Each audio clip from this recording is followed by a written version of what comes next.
மாண்புமிகு சங்கி அமைச்சர் மன்னிக்கணும், மாண்புமிகு எரிசக்தித்துறை அமைச்சர் அவர்கள் மாண்புமிகு பாத்ரூம்ல 3 மணி நேரம் உட்கார்ந்து இருந்த எதிர்க்கட்சி தலைவர் நான் பாத்ரூம்ல 3 மணி எவ்வளவு நேரம் 5 நிமிஷம் ஆகுமா?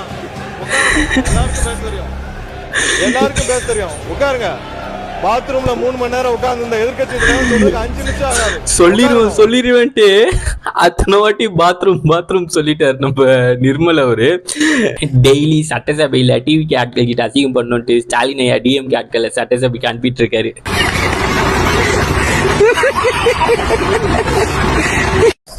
எங்களுக்கே ஒரு மாதிரி கஷ்டமாயிடுச்சு. அவர் சொன்னோன்னே அவர் மூஞ்சி மாறிச்சு பாருங்க உதயநிதி ஸ்டாலின் அவர்களுக்கு. எல்லாருமே என்ன நினைச்சாங்க, சும்மா எதனா வந்து இந்த பார்ட்டி ஃபண்டுன்னு வாங்க, என்ன ஊழல்னு வாங்க, அப்படிதான் எல்லாருமே எதிர்பார்த்தோம். திடீர்னு பாத்ரூம் 3 மணி நேரம்ட்டாரா, இதை பண்றதுன்னே தெரியல. அவருக்கும் வந்து ஸ்டன் ஆயிடுச்சு, என்னடா இப்படி சொல்றாங்களே அப்படின்ட்டு ஒரு மாதிரி நிக்கிறாரு. அவர் என்ன பேசுறதுன்னே தெரியாம. இந்த டிஎம்கே ஆட்கள் வந்து சட்டசபைக்கு முன்னாடி வாய் அப்படி பேசுறாங்க. உதயநிதி எல்லாம் நீங்க பார்த்தீங்கன்னு வச்சுக்கோங்களேன், முன்னாடி ஊ கேள்வி அப்படி கேட்போம் விட்டு பேப்பரை 25 பேப்பர் 30 பேப்பர் எடுத்துன்னு வந்திருக்காங்க.